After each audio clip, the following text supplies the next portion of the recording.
From the dark recesses of my unconscious mind into the glaring light of objective reality. You are listening to the Dark Mind Podcast.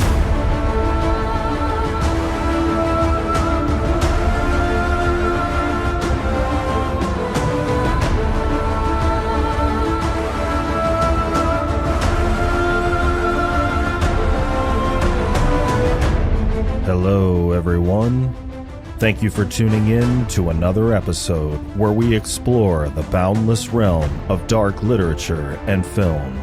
On today's show, we have a writer with a penchant for the bizarre. He mixes the macabre with humor while transcending multiple genres of horror. He's joining me today to talk about his new novella, Milk Teeth. So without further ado, join me as we delve into the dark insight of Andrew Post.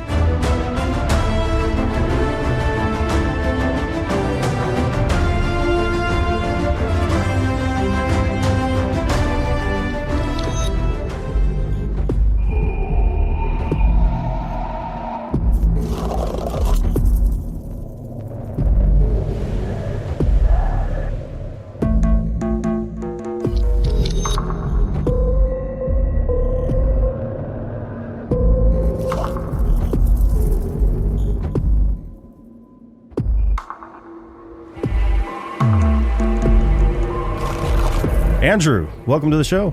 Thank you for having me. Yes, thank you very much for hanging out with me on a Sunday evening. Absolutely. I'm looking forward to talking with you about Milk Teeth, horror in general, and any other darkness we can come up with. Sounds good. So, in the back of the book, in the author Q&A, you talk about the Texas Chainsaw Massacre and Rob Zombie's early films as being inspiration for the story. So, for those that haven't read Milk Teeth, the story takes place out in a very rural area, and I think the isolation and the hidden danger is what makes backwood country locales very scary settings for horror stories. So, which elements of rural settings do you think are the most effective for horror stories, and which do you try to showcase in Milk Teeth? I'd have to say, with Milk Teeth, especially, like, those areas that aren't way out there, but like half an hour outside of a city where some of that element sort of gets out there, it sort of intermixes. I think that's probably the creepiest to me because I think some more of the inner city crime stuff kind of trickles out that way. The crime is a little bit more, it's not just like stealing jet skis, it's a little more suave than that. Yeah. So it's, even out here in Minnesota, there's some parts where it gets really rough, just like right outside the city. So, Yeah, that makes sense. I guess like I'm thinking more in terms of, I guess, Texas Chainsaw Massacre, where it seemed like they were really in the middle of nowhere. But you do have a point there. If you're right outside the city, you're big enough to where you can have a police department that's very corrupt because they don't have the big city eyes on them. And you're close enough to the city where like massive amounts of drugs can easily trickle out and, just give people fodder for all kinds of crazy shit. So that's a good point. So, where did you get the inspiration for the bizarre method of suspended animation that Meemaw uses to heal her family members? It's kind of like they're in a magically induced coma, but can still communicate with the electrical activity in their brain. Yeah, I'm not really sure how I came up with that, but I really like David Lynch and stuff like that, where he kind of sets you up in some of his movies to be like, oh, things are normal. Then it takes like a hard left turn into the weird. Mm-hmm. And that's what I kind of wanted to do with that was, with Severina picking up that guy at the beginning and then like, whoa, like, holy shit, like what is going on here? And to her, it's completely normal and we're seeing it through her eyes. And I just wanted to go like just hard left turn. I'm a big fan of that, just jump right in there. Mm-hmm. Yeah, without giving away any spoilers, that the beginning scene, my assumption was she was going to lead the guy into like an ambush where four guys were going to rob him or something like that. And then what happened? I'm like, oh, shit. Shit just got real. Yeah. Yeah. So the horned character Enganar seems like a personification of the devil. I mean, at first glance anyway. And the deals he makes with the Breathlands seem to trick them into giving up something that they weren't intending to. Was his character based on like the Faustian devil at all? Or, if not, where did you come up with the basis for the character? Absolutely right. Yeah. Faustian devil and like the monkey paw wish kind of thing.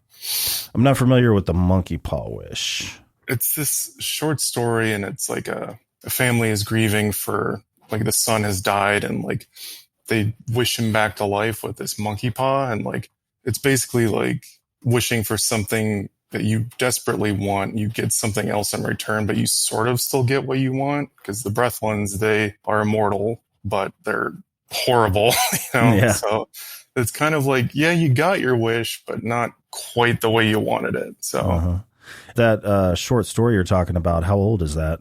Oh, I want to say like late 1800s, probably. Okay. Yeah, the Breathlands, like the setup that the mom has, like, oddly enough, I don't know where you got the concept for her bed setup and her toilet situation, but I swear to God, my job, I used to deliver medical supplies that exist. I've been in that house. Oh, yeah. I was like, yeah, I got like like PTSD from reliving this old job I had, putting up medical supply stuff like beds and shower benches and stuff like that. I've been in some wicked setups like that before. So yeah, that was partly based on real experiences, not with the bed and stuff, but I had a buddy whose uncle lived by himself and like wasn't doing too great, and like he had all these cats, and like they had contracted some disease, and all of them were blind, and there was just like cat shit everywhere. And like just one of those, like, when you walk into it, you're not even sure if you're in reality anymore kind of situations. Yeah, the crazy thing about those situations is when it comes to agencies like APS, their hands are pretty much tied. Yeah. Like if you're alert and oriented, like where you are, who you are, what's going on, you're allowed to live in filth if you want. Yeah. They're like, good enough. Yeah. Check that box. Yeah. So one thing I noticed in the story were the two elements of what seemed like vampirism and witchcraft. So always an ever-present danger of revealing spoilers, but can I ask, what exactly are the Breathlands? I always wanted to write a vampire story, but I could never come at it like just straight ahead, like Anne Rice style vampires or anything. I love that stuff, but for me, I always think like, oh, I got to do a twist on it. I got to do some variation on it. And with that, I was like, all right, we take Rob Zombie, we take Texas Chainsaw, a little bit of Resident Evil 7, and like mash in vampires in there and just sort of push everything together. Never call them vampires outright, but they drink blood or milk, as they call it. So, yeah. Yeah, it's like any element of what I would consider supernatural. You seem like you still keep it grounded in the natural universe. Like, is that something you like to do? Like, you don't like to go way, way out in the supernatural realm? Yeah, because I start to lose believability in it. Yeah. And I'm because I think there's a difference between realism and believability. Like with realism, like that's factual, you can see that in real life. But with believability, you can sort of bend the rules enough. And with that, I just wanted to sort of push the supernatural stuff to the side, maybe even have the reader think, like, is she just making all this up in her head? Like, because to go just straight into supernatural, I'm just like, I kind of lose a handle on it then for me. So, have you seen that new movie, The Black Phone?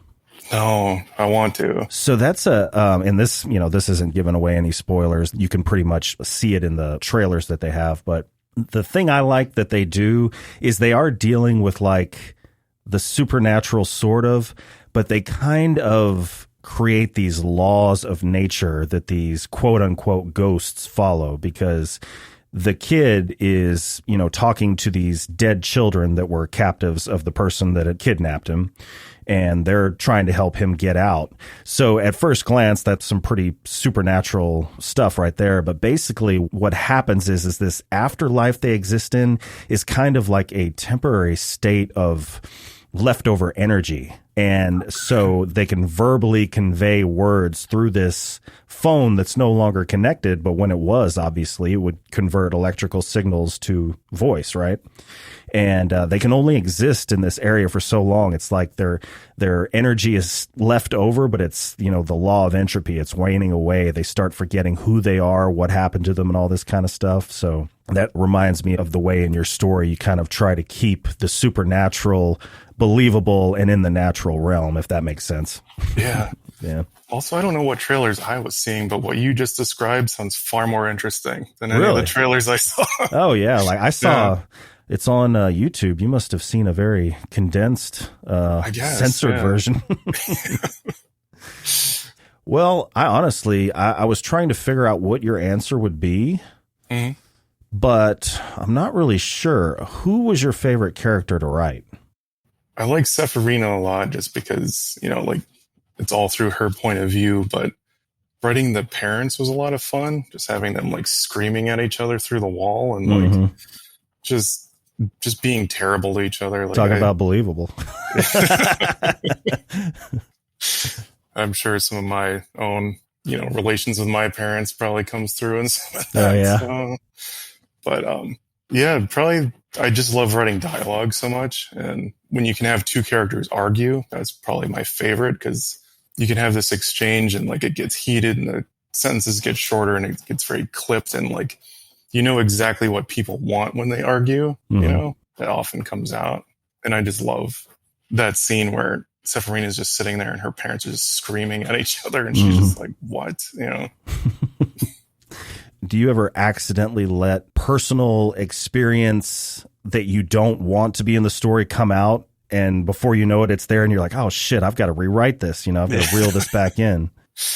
Yeah, I've definitely had that happen with Switchboard. That's another one of my novels. It dealt with addiction and I suffer from OCD. So a lot of things repeat in that book. It's just being stuck in this the basic premise is a detective goes into this apartment building where he thinks this bad guy's at, but the building is in a time loop. So he actually ends up pursuing himself. And so that was a time when I was like, yeah, this is probably hitting too close to home. And even though I'm the one hitting too close to home with it, Yeah. OCD. I had some issues with that. I mean, I still do, but not to the point where it impairs my life. But my main thing left over from childhood was the obsessive checking. Checking the doors, pulling the door closed 3 times, jiggling the knob 3 times, and so on. Very familiar. Yep. Yeah. Yeah, I've really got and it's weird. It's the more of a rush you're in, the more it comes out. Oh, absolutely. Yeah. It's just it's trying to screw you over. Yeah. Good times. Yeah. Real fun. Imagine how it is with podcast editing. Yeah. It's fantastic. So, Sephirina, I'm glad that's the way I've been pronouncing it. I was like, man, what if I say this and it's completely fucked up? Sephirina, in my opinion, has all the characteristics of an anti-hero. She commits horrific murders, but it's all in an attempt to be a mother to siblings from a family that she was adopted into that just so happened to need human blood.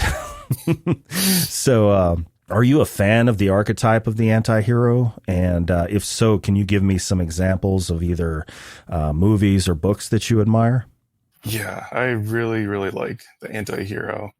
And if you can make them relatable and you kind of understand where they're coming from, the better. One of my favorite books, not a lot of people know about this writer, but his name is Will Christopher Bear. And he wrote this book called Kiss Me, Judas. Okay. And it's about a ex-detective who gets out of a mental hospital. He meets this woman who he thinks is a prostitute. He wakes up in a bathtub full of ice with his kidney removed. Then he goes on this mission to find her and goes through I think it takes place in Denver, Colorado, and just the underworld. And it's really gnarly, but the main character is, I think his name is Phineas Poe. He's so interesting and very funny and like likable for being so kind of fucked up. And I don't think he kills anybody in the first book, but he has no qualms about injuring people or like stun gunning people who he thinks might lead him to his kidney, you know? Yeah. It's a fantastic book and like a great example of just the perfect anti-hero, because you want him to find the kidney. You want him to succeed, but he's doing all this terrible shit to do it, you know? Mm-hmm.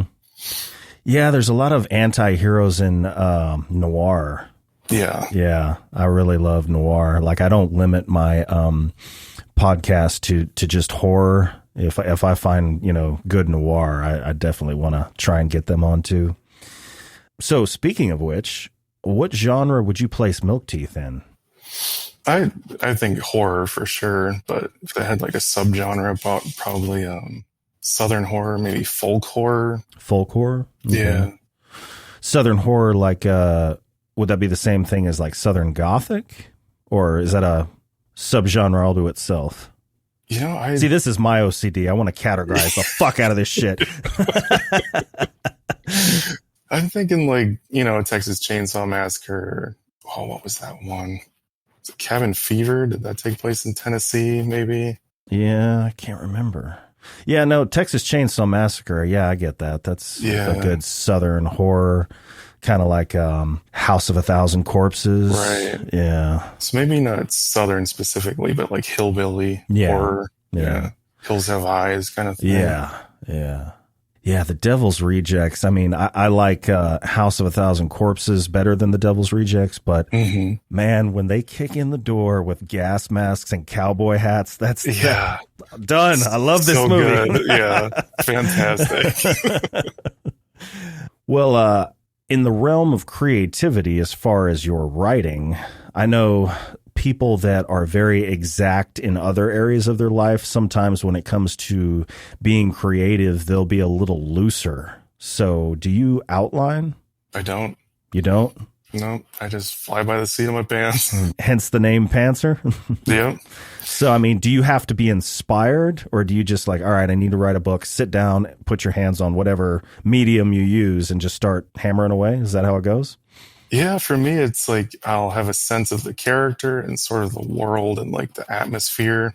And if I have that and like what I expect will happen in like 2 to 3 chapters, I'll just fly into it. Okay. And once I get going, like take a pause, maybe take a few days off, take a few notes, just sort of brainstorm and just sort of follow it. I don't recommend that approach because I have so many unfinished documents, you know, like just, for example, I have 100,000 word document that I don't think I'm ever going to finish because I just don't know what to do with it, you know? 100,000 words. So a novel is what? Like 70,000? 70,000? Yeah. So at 100,000, there's not even a denouement. You're just kind of like, it's just there. You don't know where to go with it. Yep. Just fell apart. I was like, that's probably why I should outline, you know? Well, so like you were saying, a sense of character, a sense of setting and so forth. Is that something that comes to you in like this white light inspiration, or is it just something that kind of simmers in the background and slowly takes form over a month or a year or something like that? Usually it's like just all at once. Like with Milk Teeth, it was the character. She was outside of a strip club and I could even picture the parking lot was gravel. Like I could hear like crickets. Like it was a perfect mental picture for me. And like, it's sort of like a dream when you can see something and know what that is. Like, oh, she's part of a vampire family trying to lure guys into her car. Like, and it just spun off from that. Yeah. Okay. And the blood was to drink, period, or was it just for that magic elixir that they made? I think I try to leave that sort of vague, you know, and like, they probably do drink it. They probably mix it in with stuff, you know, and I just sort of like left it open-ended. Yeah. Yeah. Assume the worst, though.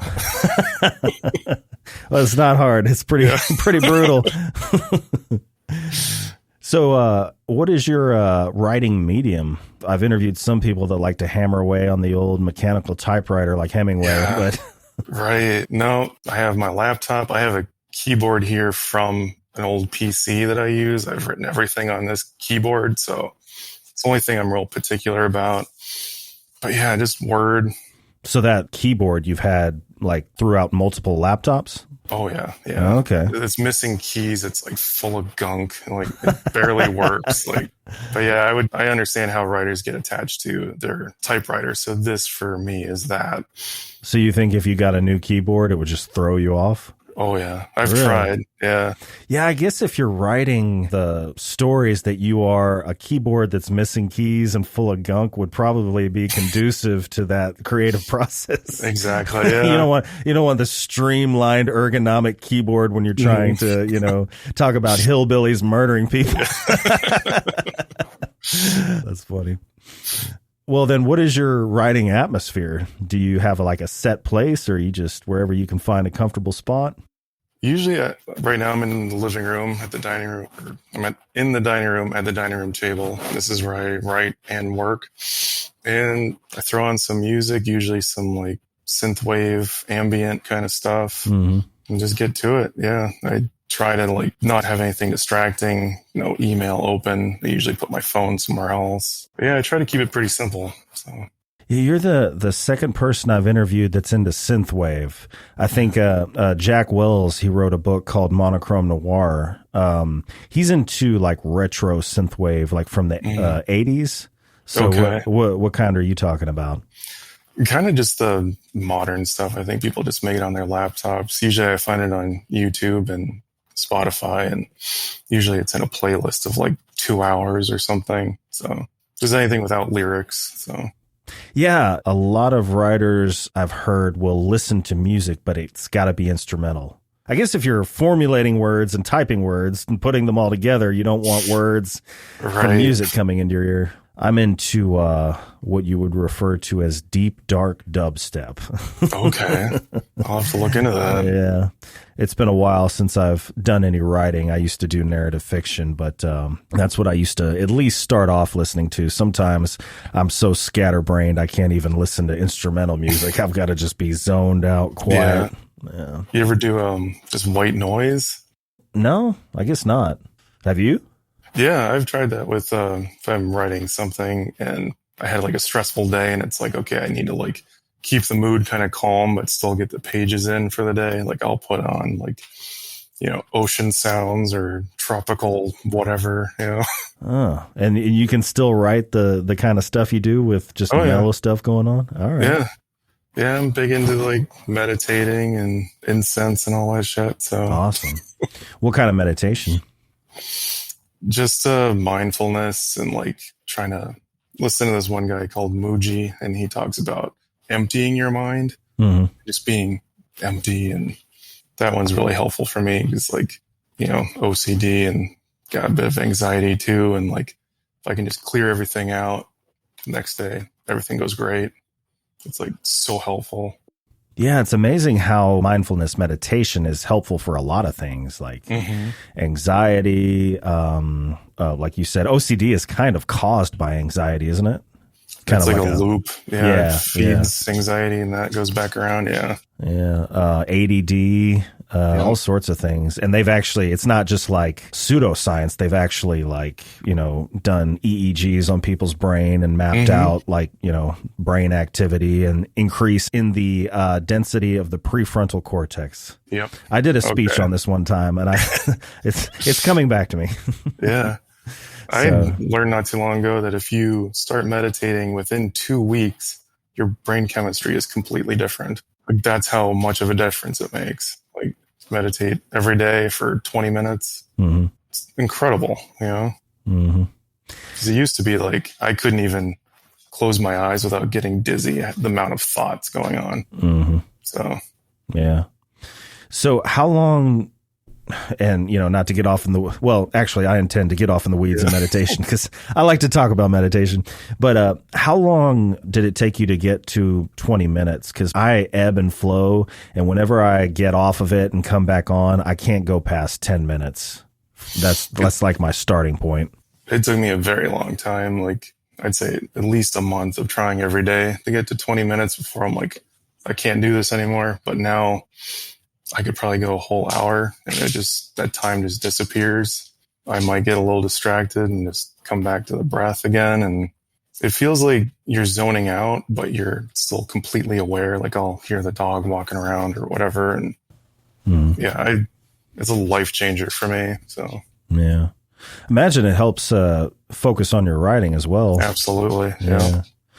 It's kind of bringing the unconscious mind to the forefront and unleashing the true source of creativity. Yeah. Yeah. And it kind of helps you with, if you're doing a lot of plot heavy stuff, like keeping your brain ordered and like, okay, like this has to happen for that to happen. Like that's easier when you're in a more meditative, calmer flow state. Yeah, exactly. Well, so I don't know if I'm going to pronounce their names right, but how did you develop not only the names, but the appearances of, is it Coagulette and Sulv? Yep. Sulv? Oh, shit. I'm doing good. I should get a prize. It's because I'm sure you're familiar with Judith Sonnet, right? Mm-hmm. You, Judith Sonnet, Bridget Nelson, Brittany Johnson, all have a way of writing characters that have horrendously disturbing appearances as well as mannerisms. Like when they first are, basically created, I won't, try not to do any spoilers, and you're talking about how they still have like fat and gunk on them, and I mean I can literally smell what's going like somehow you manage to write olfactorily, if that's a word.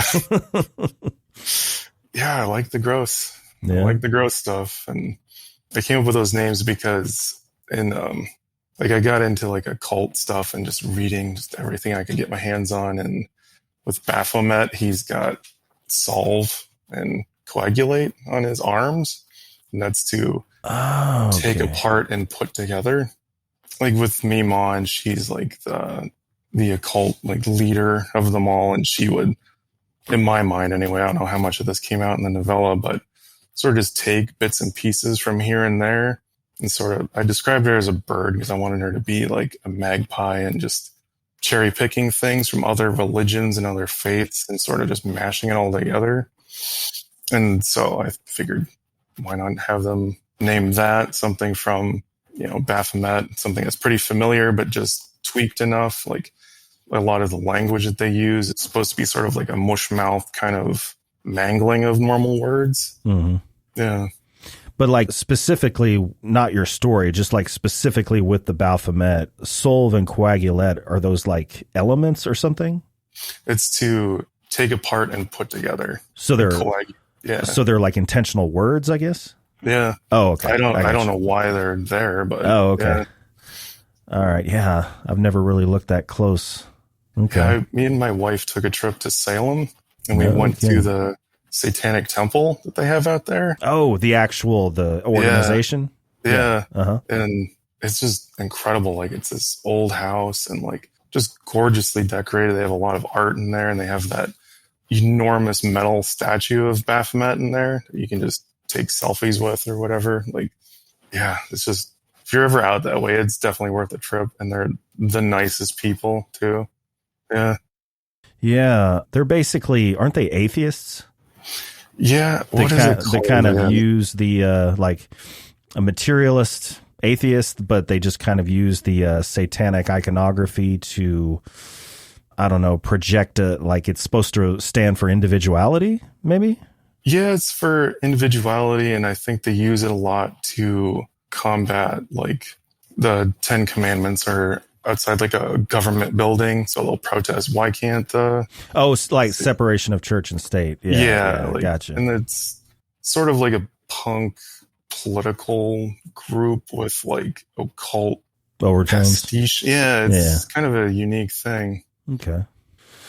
Well, Matrivigi, if I'm pronouncing that right, or the act of offspring eating their mother, speaking of which, is a pretty disturbing concept. Yeah. And that was a great addition to the story. When you come up with these graphic plot elements, is it more of an attempt to just disturb and shock the reader because, it's the genre you write within, or are you just want to transcend like normal garden variety story elements?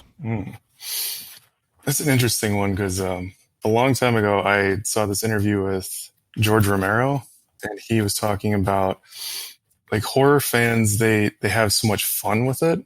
He said when you listen to horror fans talking to other horror fans, they're often laughing when they're describing like these terrible things that are happening because we all know it's not real, you know?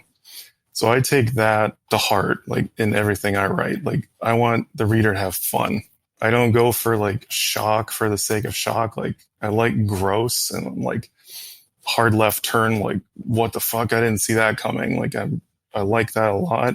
It's all about like the roller coaster ride for me. Like I'm not trying to like cause anybody to lose any sleep. I want them to have fun, but like be grossed out, be surprised. And I had a review, somebody called one of my books repulsive and tasteless. And I was like, perfect. Like, you got it. Like, that's what I want. I want to be the John Waters of horror. That's what I'm after. When I was interviewing Judith Sonnet, I can't remember what she said. The review was something, I'm probably screwing it up, something trash with no redeeming social value. And she's like, yes, absolutely. Thank you. I couldn't have put it better myself. Yeah. What I was thinking when I asked or when I wrote that question was, it seems like any element of Milk Teeth, any element of that story by itself, standalone, would be unique enough to throw the reader for a curve, right? But you just stack one bizarre thing after the other. And I'm like, wait, this is too much. Holy shit. You're like, I'm still trying to acclimate to the first crazy fucked up thing. And then there's another fucked up crazy thing. And then it's just like, you got like this big stack you're trying to carry. So hats off to you, sir.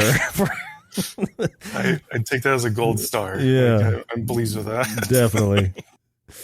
So another thing, have you ever read any Edward Lee? Oh yeah. Well, Judith Sonnet recommended that I read The Big Head. She was like, it'll change your life. Maybe not for the better, but it will change your life. And writers like you, writers like Edward Lee, if the books were placed in front of some sort of mainstream literary critic, if they could park the gore and the bizarreness, like their aversion to that, if they could just park it somewhere and just objectively view it, they would say that it is objectively good writing, good character development, good setting, so on and so forth, which is so crazy because you have that level of talent and then you go behind it and inject this crazy bizarre shit into it. It's almost like I can't believe this is happening right now. So I appreciate that. Yeah. One of my heroes is Frank Zappa. And I mean, completely different mediums and genres, but he had all this talent, right? And like knew all these instruments, but just made all these goofy ass songs. It's like, you could have done anything with that, man. Like you could have been the next, Paul McCartney or whatever, like very mainstream. But I love it when people are very talented and they're just like, fuck that. Like I'm just going to make something weird. Like, yeah, it's pretty solid.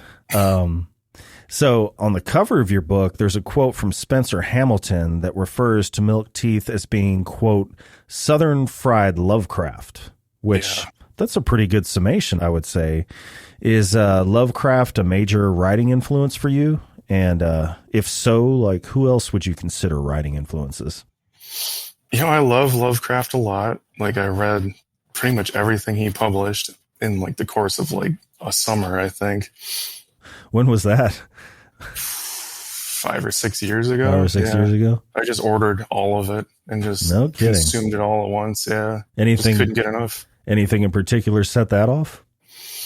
I think this is like before the Troubles, let's say. Like he got kind of like torn down in like the public esteem of like the guy was racist. Like, oh yeah. I remember hearing about that. Yeah. But like a few years before that, there was like Cthulhu plushies at Barnes and Noble and stuff. Like, so somewhere in between those points, like I was like, I was always familiar with them. Like I read a little bit of it in high school, but decided like, I'm just going to mainline everything he wrote and just took it all in. And yeah, that was definitely an influence. I like his like pantheon of gods. Like I'm slowly trying to do that myself with Milk Teeth, got Enginar, and then in Switchboard, there's a god that I don't even know how to say its name. So there's another one. But I'd say like I love writing dialogue a lot. So Tarantino was a huge influence. Shane Black, the guy who wrote Lethal Weapon. I love Thomas Pynchon a lot. Like I think he's my number one favorite author of all time. Like the guy is like he's still alive, but just insane. But like the way he can weave things together and talk about so many different things from history and contemporary stuff, and just also go really fucking weird with stuff. Incredible. Will Christopher Bear, I mentioned before, he was Kiss Me Judas author. Elmore Leonard, Poppy Z. Bright was a huge influence early on for me. Anne Rice, Clive Barker is way up there for me. Mm-hmm. Yeah. Awesome. Well, how did you get into writing? Like, how old were you? What was going on in your life? And I mean, ever since kindergarten, I had wanted to be a writer. I remember that. I was like, I wrote a story. I remember it was like a page long, but I was like, I remembered I like this feeling of like putting words in a sequence, and like I made a thing. Like I like to draw too, still do. Fast forward into high school, and like I would write fan fiction. It was like Duke Nukem and shit like that, you know, Resident Evil. As I got a little bit older, I started doing my own comic books. Like they're terrible, but it was fun to do. And then I think I was about 20 when I started taking writing seriously, and like how do you get published? How do you look for, you know, an agent if you want to go that route, or this is a guide to self-publishing, or submit to houses, you know, like started looking into that, started reading a lot more, reading very widely to sort of get a feel not just for horror or sci-fi, because I started off kind of just in all genres, but just trying everything, just trying different, you know, first person, third person, and then slowly developing a voice and a style, and like, oh, these are the things I like to talk about. That's when I hit on like, I like to write dialogue. I like to write scenes with people in cars talking about stuff that comes up again and again. mm-hmm. Yeah, just, it was never like, oh, I need to grow at this. It was always very natural and just one thing after the other for me. So, yeah. Okay. So you said you were 20 when you started getting serious, like I want to publish something? Yeah, like I think I might have a little bit of a talent or a knack for this. And what's the next step, basically? Yeah. And let's see, that would be how many years ago? You said you're 30, what? I'm 37. Yeah. 37, 17 years ago. Yeah. So it's probably, I took a writer's workshop one time, and I think I was probably 20 when I did that. And they were talking about the query letter and all that kind of stuff. Mm-hmm. So things were probably much different 17 years ago than they are now. Did you query something back then, or were you trying to self-publish, or? My first novel was published by Medallion Press out of Chicago. Mm-hmm. And they were owned by the Wrigley Chewing Gum family. Oh, okay. And yeah, so like I decided like, I'm going to try to write a novel, and it got published. And I was like, this is awesome. And then it got reviewed. Oh, fuck. You know? It's like, all right, we need to go back to the drawing board on some things here, I think. But I've self-published a few things. Most of it has been traditionally published. Some of it I've released online on my Substack. Yeah, just sort of all over the place. Had to do the query letters, yeah. So let's see, Chop Shop, Aftertaste, and Milk Teeth. Are those traditionally published then? Yep. Okay. Gotcha. Yeah. Yeah, so you list yourself on social media as the dude who wrote Chop Shop, Aftertaste, and Milk Teeth. Mm-hmm. So can you tell us a little bit about the other two books, and maybe start with Chop Shop, because that's the one I want to read next. Yeah, that is like my one hit, I guess you could call it. Like that one really blew up. And I wrote that, like the first draft of it, like years and years ago, like when I first started taking writing seriously. Mm-hmm. Sat on it for years. It was a screenplay for a while, tried to sell it as that. It was a novel, back to a screenplay. But yeah, it's about two young women who run a funeral home, and one of them really wants to make a lot of money since they're going under. So they start selling human body parts on the black market. It's sort of like Snatch in the way that like they get way in over their head like really quickly, you know? So it's like a crime caper with an excessive amount of gore in it. So nice. And I'm writing the sequel to that right now. So the sequel to Chop Shop? Yeah. Okay. Yeah. Oh, I look forward to that. Yeah. The director of Snatch, Guy Ritchie. Ritchie, yeah. Yeah. You're a fan of his? Oh yeah. Oh God. Yeah. You know, there's still so much I haven't seen. What was it, The Gentleman? Yeah. I haven't seen that one either. No. Yeah, I heard that's pretty good, but I think the last thing I saw was the Sherlock Holmes movies. Those were pretty solid. They were. Yeah, definitely. So it looks like you have Chop Shop on audiobook, narrated by Todd Boyce. Yep. Now, is that the only book you have on audio, or do you have others? Yep. Yeah, that's the only one. Okay. Yeah. And so what made you decide to put Chop Shop on audio? Well, that was the publisher. Okay. And they were like, are you okay with us doing this? And I'm like, definitely, you know. Because it was your hit, you said? Yeah. Like it did pretty well. And I think that's why they thought it would do well as an audiobook. So. Okay. Yeah, I had Boris Basic was on, an author, and he's done a few books on audiobook, and he says there's a real market for it. Oh, yeah. And what about you? Do you ever listen to audiobooks? Oh, yeah. Yeah. What is that? Audible. I use that quite a lot.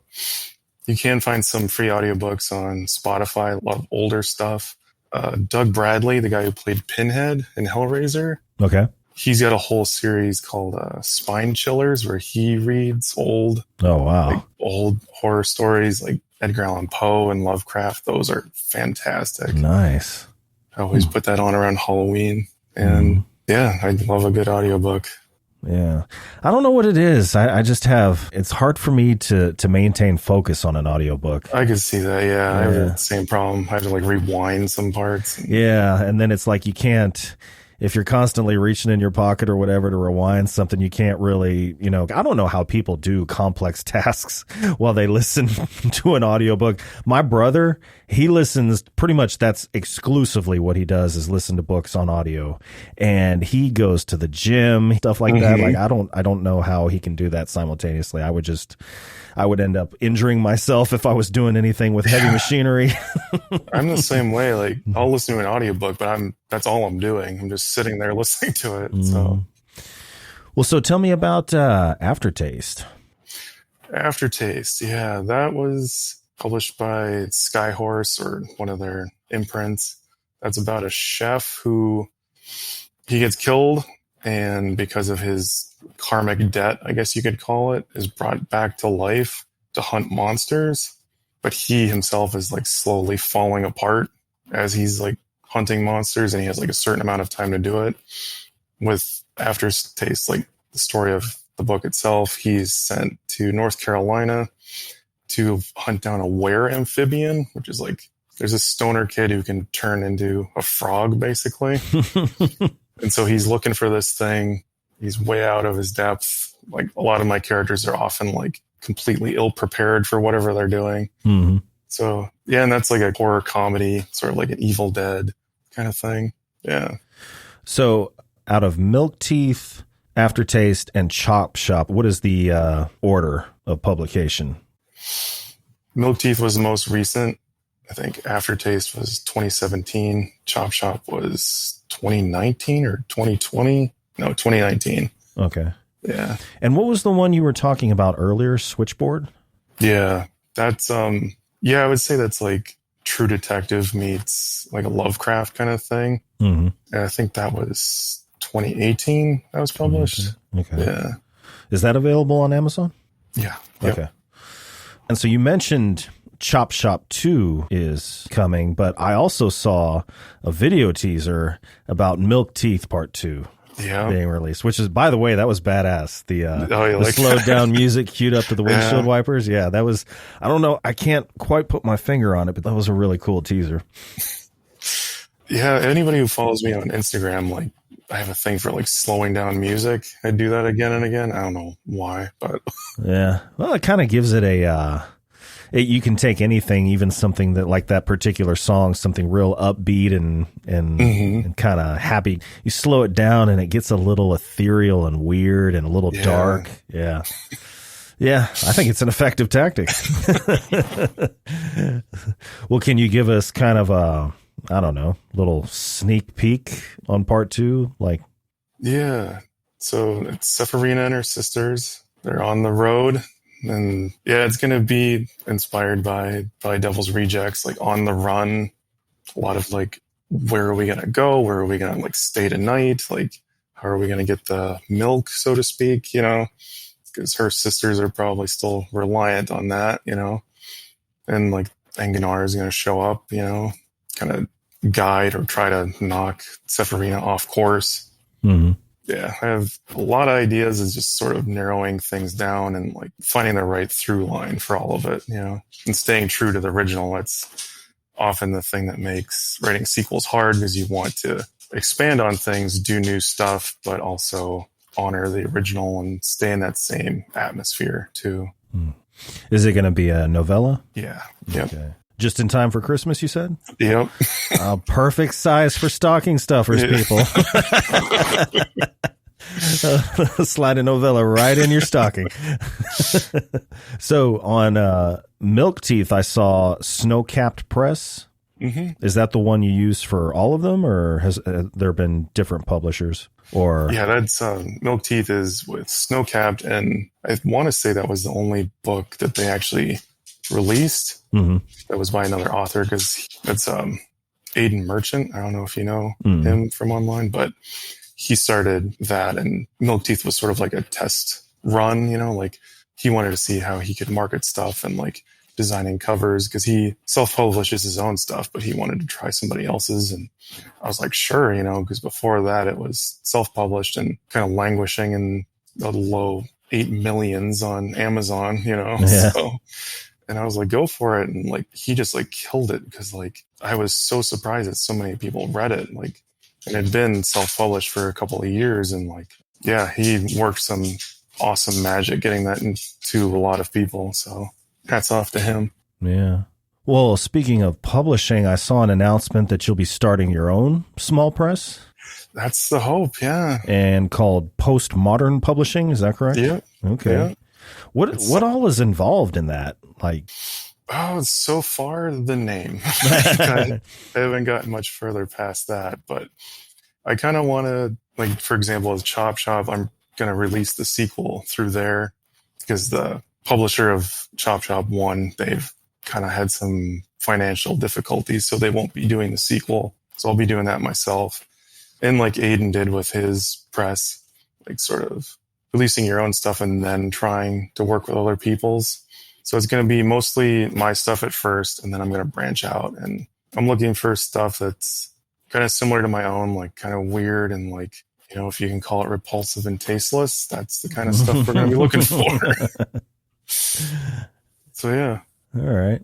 Well, so if you are a quote unquote press or publisher, what exactly does that mean? Are you the one that designs what's to be printed, and then there's like a printing press that you can contract to print these books out? Yeah. Okay. So the press is the one that actually handles the cover, the way it's bound and everything like that. I guess it's all done on a computer. Yeah. Like we would handle the cover. Like I don't have any degree in graphic design, but I can make a cover, and I've edited other people's books before. I would handle all that myself. And my wife is also an editor, so she would probably jump in to do like just the final pass on everything.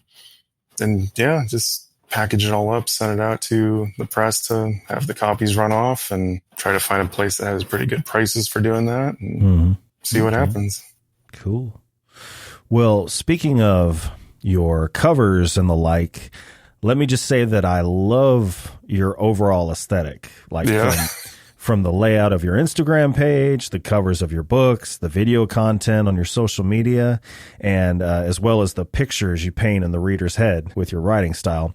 So Did you do the artwork for your avatar? Your on Instagram? Your logo? Yeah. Yep. The kind of, I think it's on Amazon as well, right? Mm-hmm. Yeah. So you produced that? Yeah. Awesome. Yeah. I just took a selfie and like years ago and like used that as like, the underlayer and sort of painted over it. And yeah. Awesome. Yeah. It amazes me what you can do. Like, people I see doing like just amazing things that I assume have some sort of background in graphic design or something like that. They're like, no, I'll just kind of fuck around.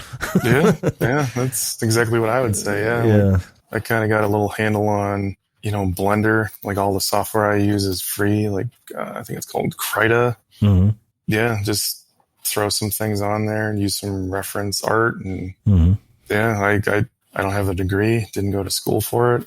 Always liked to draw. So, yeah. What about the artwork for your books? I think you mentioned that Milk Teeth came from, was it the publisher?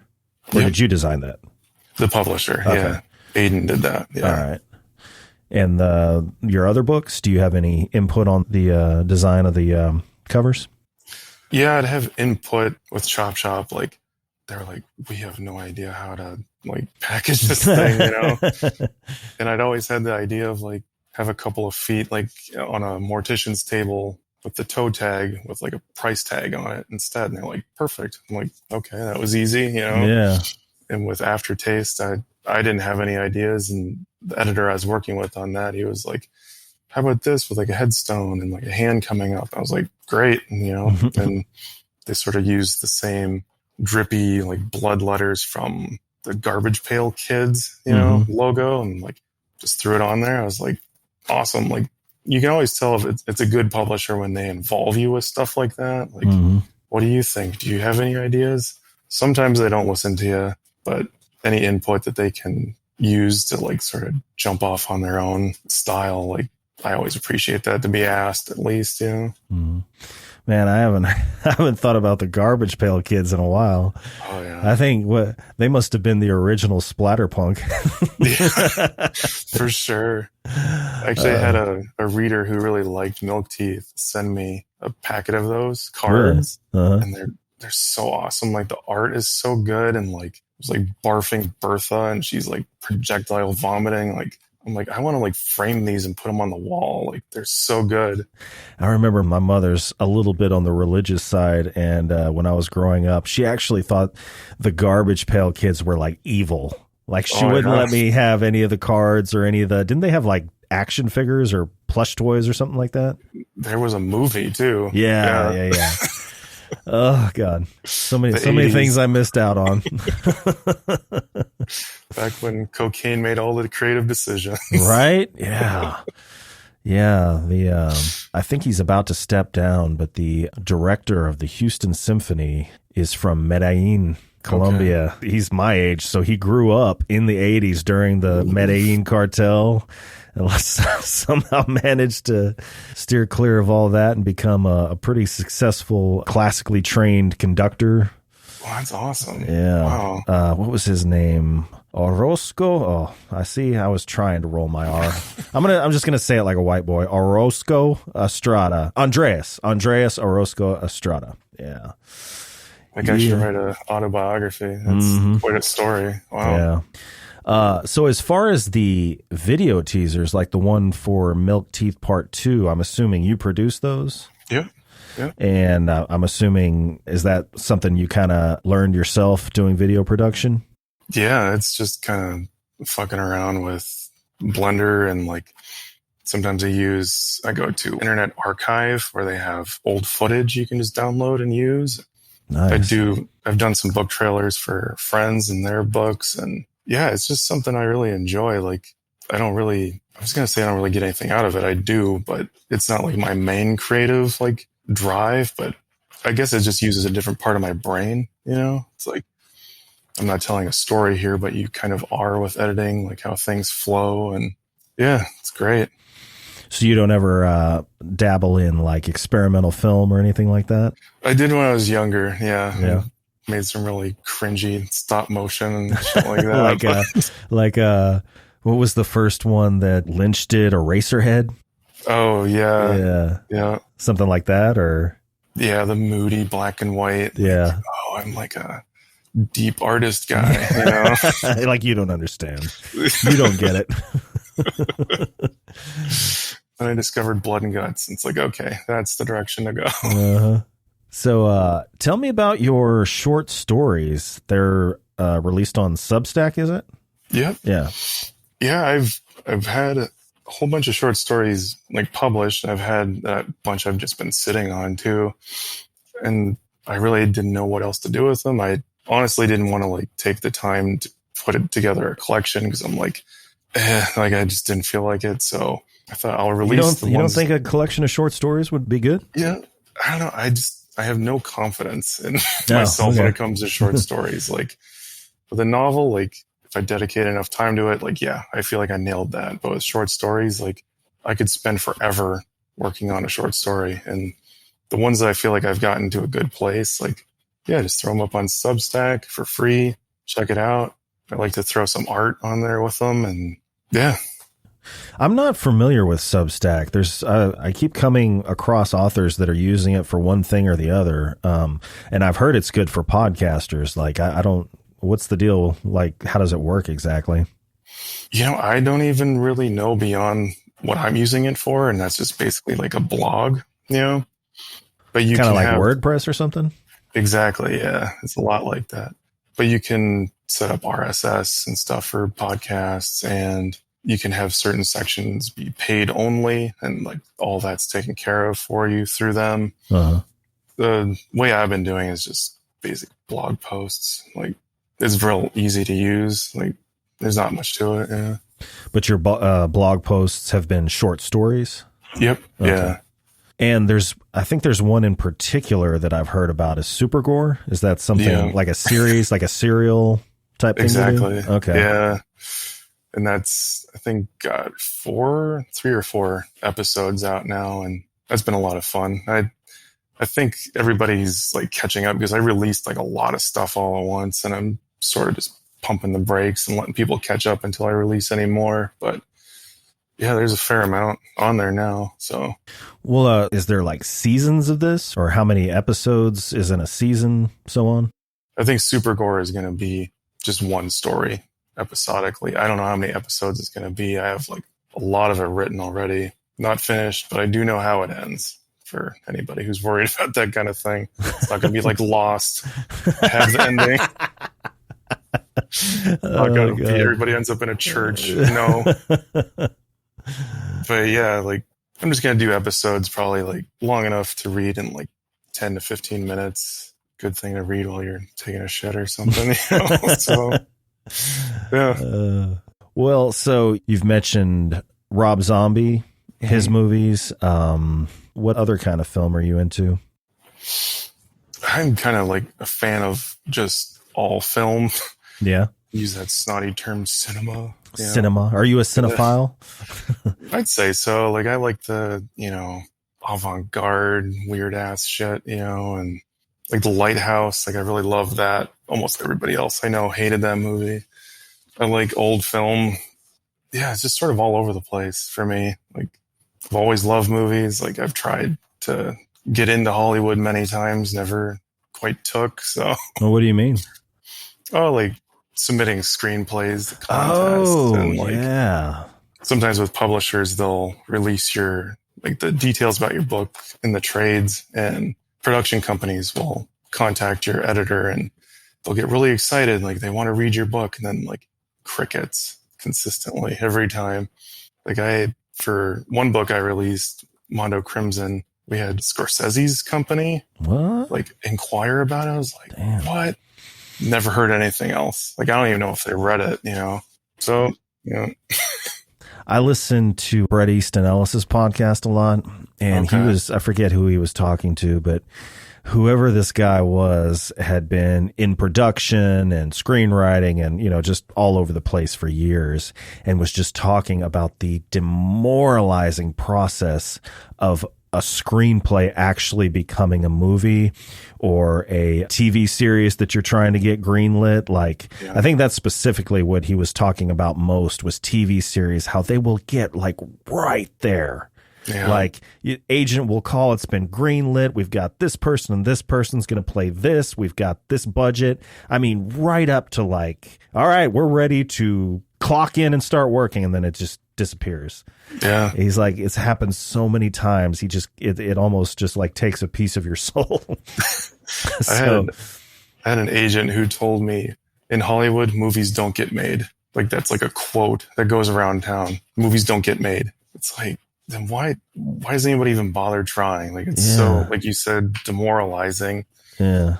And like, I've had so many close calls with it. Like, I'm to the point now where it's like, I'll be happy when I see the check, but until then, I'm not going to try to push anything that way. You know? Yeah. It's just too heartbreaking. Yeah, I had Nevada McPherson on the show. Hers hasn't been released yet. It's coming out this Tuesday, but she was talking about how she wrote screenplays. I think she actually has a degree, if I remember correctly, in screenwriting from LSU. And she would, submit them to all kinds of contests. But actually, the way they served her a lot is they would turn into ideas for novels. Mm-hmm. Like the current novel that I was interviewing her about started off as a screenplay. So I don't know, have you ever thought about that? Any screenplays kind of becoming novels or novellas? Yeah, that's what Chop Shop was. Like I think it started as a novel, then went to a screenplay. But I think with screenplays, they're really good teachers for your story. Like you have to really hone things down because you can't have any like excess fucking around in a screenplay. It has to be exactly to the point. Every plot point needs to mean something. It all has to add up to something, beginning, middle, end. So it's a great way to teach yourself like efficient storytelling and setup, payoff, character motivation. Like you learn it all with a screenplay. Yeah, she was saying how, I still don't really exactly know what the formatting for a screenplay looks like, but she said that even though it's, kind of like an outline, for lack of a better word, she said it still freed her up. She said it made it easier for her to write, which I thought it would be more constrictive, like to the creative process, because you're kind of like in this box. What do you think about that? I could see that, yeah. Like, especially since I like to write dialogue so much, like that's the only thing that's really going to transfer into the movie.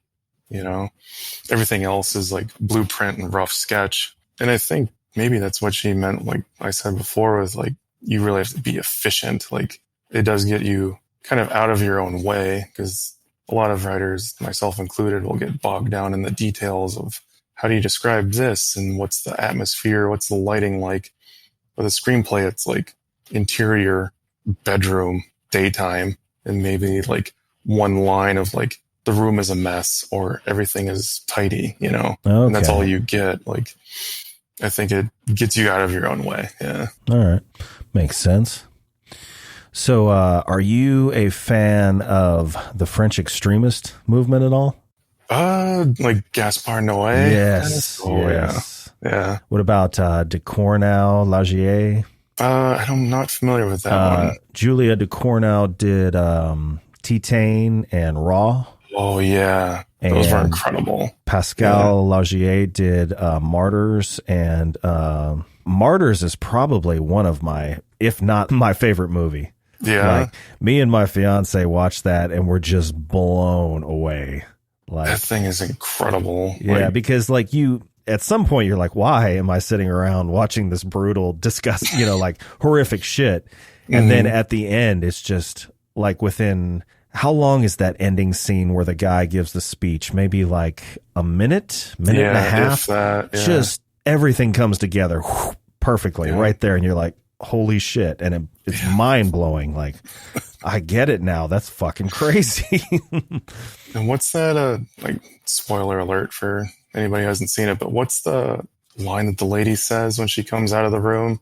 To the guy right before she does the thing. Yeah. I think she asks, could you imagine what there is in the afterlife? Right. And he says something like, well, surely not. And she's like, keep imagining. And then that's what, yeah. That's when I was like, okay, this movie was on a different level the whole time, and I didn't even realize it. Yeah. Because like when she leans over and, listens to what the girl tells her, you assume that she's being told something magical. Yeah. The secret of all things. Yeah. But then it turns out, holy shit. Yeah. That's a good listeners one. At home, if you have not seen Martyrs and you have the stomach for some brutal violence, definitely need to check. Even if you don't have the stomach for it, grow a spine, goddammit.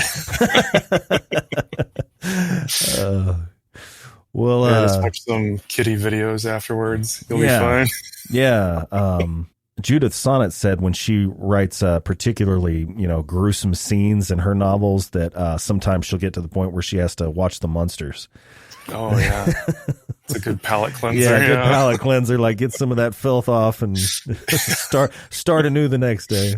Yeah. So, well, tell me about the life of Andrew Post outside of writing.